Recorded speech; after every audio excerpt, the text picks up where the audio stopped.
a boy placed a small marble on the floor, and to his surprise, it quickly rolled toward the balcony. His father, Pudong, immediately realized that the building might be tilting, but this was his new home, purchased just a few days ago. He quickly called the neighbors and asked them to check if their doors and windows were unusually hard to open or close. He also urged everyone to see if the entire building was leaning. However, the neighbors didn't take it seriously and brushed it off. After they left, Pudong placed the marble on the floor again. This time, though, it stayed in place. His wife also thought he was overreacting. How could a building just start tilting out of nowhere? Pudong didn't press the issue further. But that night, after heavy rain, the entire building began to sink quietly. The residents, fast asleep, noticed nothing. The next morning, as Pudong was leaving for work, he noticed a deep crack in the previously smooth ground at the entrance of his unit. He urgently reported the situation to the property management, hoping for quick repairs. But several days passed, and the property management still hadn't taken action. Then one morning, Pudong was abruptly awakened by a violent tremor. He realized the windows in his home were cracking. When he looked outside, he was stunned. The community's roads were split open with long cracks, and residents were fleeing in panic. Once he grasped what was happening,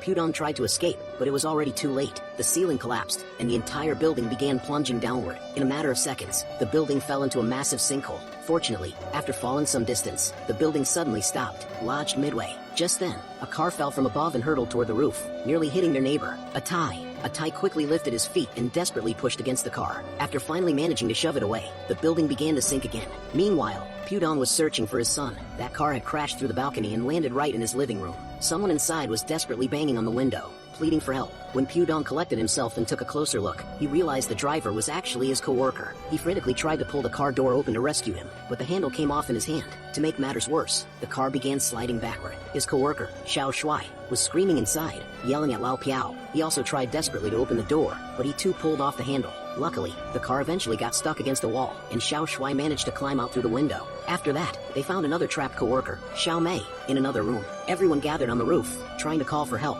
but they were too far from the ground to get any signal. They could only yell toward the opening at the top of their lungs, but all they heard in return were echoes and their own heavy breathing. Then, a Thai's son suggested they should first gather some survival supplies, so everyone started working separately. Meanwhile, above ground, search and rescue operations had already begun, but as soon as rescue workers descended into the sinkhole, the surrounding ground collapsed, forcing them to retreat. The rescue team then switched to using drones for exploration. However, the sinkhole was already more than 250 meters deep, and the drone quickly lost signal and crashed. When the survivors saw the drone, their hopes were raised. One man, overcome with excitement, grabbed a device and started shouting for help loudly. Unfortunately, the sound waves triggered another collapse, and the building began sinking again. The ground tilted, and Xiao Shuai almost slid into the abyss. Xiao Mei tried to grab him but couldn't reach. In that critical moment, Xiao Mei noticed the cable hanging above. She quickly climbed upward. Suddenly, a rock tumbled down from above. Reacting swiftly, she leaped aside, narrowly avoiding it. Then she threw one end of the cable to Xiao Shuai, but the cable was old and deteriorated. The moment force was applied, it snapped and broke. A Thai, who was standing at the edge helping,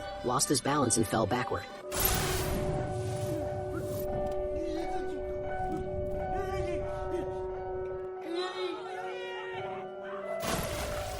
A Thai was stuck in a soft mud pit. The more he struggled, the deeper he sank. Seeing this, Xiao Mei quickly threw down a rope, but his anxious son, without thinking, jumped into the mud pit. However, one rope could not support the weight of two people. A Thai could only desperately use his hands to hold up his son's face, but this weak effort was ultimately useless. Soon, father and son were swallowed by the mud. At this critical moment, Pudong suddenly had a brilliant idea. He immediately rushed downstairs, grabbed a stool, and smashed the glass window. As the glass shattered, a large amount of mud poured in through the window. Everyone worked together to dig through the mud and finally found the submerged father and son. After clearing the mud from their mouths, the two gradually began to breathe again. At this time, the signal from the external drone also returned to normal. After the drone returned to the ground, the search and rescue team quickly reviewed the footage and confirmed that there were still survivors underground. So they immediately dropped food, living supplies, and a satellite phone via parachute. Pudong grabbed the satellite phone and contacted his wife, but he received bad news. His wife said that their son was missing, and the last known location was in this building. Although the firefighters repeatedly advised against taking action without authorization,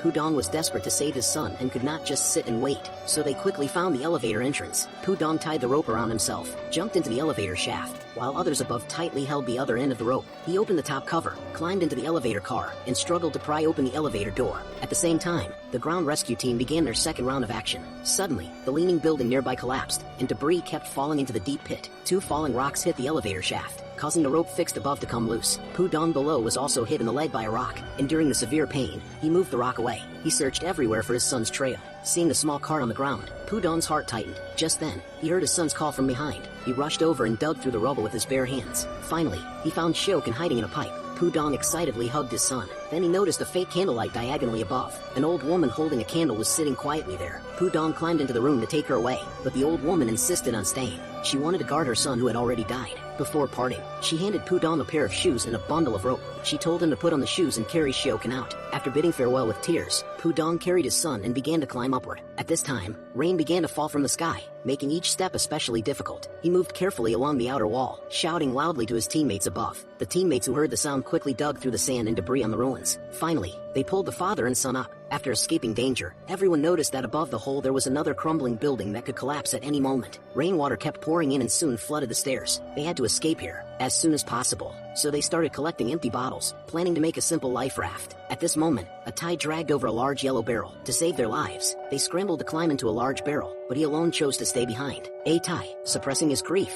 quickly closed the barrel lid, letting his son inside pound and cry desperately. With tears blurring his vision, Tai bid a final farewell to his son, knowing that only by sacrificing himself could he ensure his child's survival. The flood quickly engulfed the surroundings, and the building stuck above collapsed with a roar, pressing the barrel down rapidly. As the pressure continued to build, the barrel suddenly rolled out from one side and began to float upward. But just as it reached halfway up, it got tangled in a bunch of wires. The people inside the barrel worked together to hit the barrel walls, and after several fierce impacts, the barrel finally broke free and continued to rise. Unexpectedly, the next second, it collided with a section of exposed steel bar. A thick steel bar instantly pierced through the barrel wall. Everyone pushed outward desperately, but in the cramped space, they could not exert much force. At that moment, a thumping sound came from outside the barrel. It was Tai. He was still alive. He had survived by finding an oxygen tank. At this moment, he was desperately kicking the barrel with both feet. With the combined force from inside and outside, Tai gathered all his strength for one last blow and finally succeeded in separating the barrel from the steel bar. However, water immediately gushed in through the hole, and everyone fumbled around but could not stop it no matter what. In the critical moment, Xiao Shuai suddenly punched through the hole,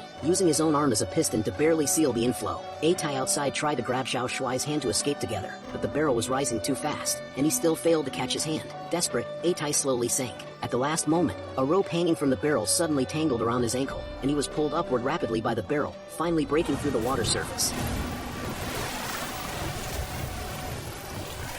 However, the barrel began to leak, and since the lid could only be opened from the outside, the people inside could do nothing about it. They saw that the water level inside had already risen past halfway. At the critical juncture, Tai's figure appeared again. He mustered the last bit of his remaining strength and lifted the lid. Almost simultaneously, the rescue personnel on the ground also spotted them through surveillance. After going through numerous dangers, they were finally rescued.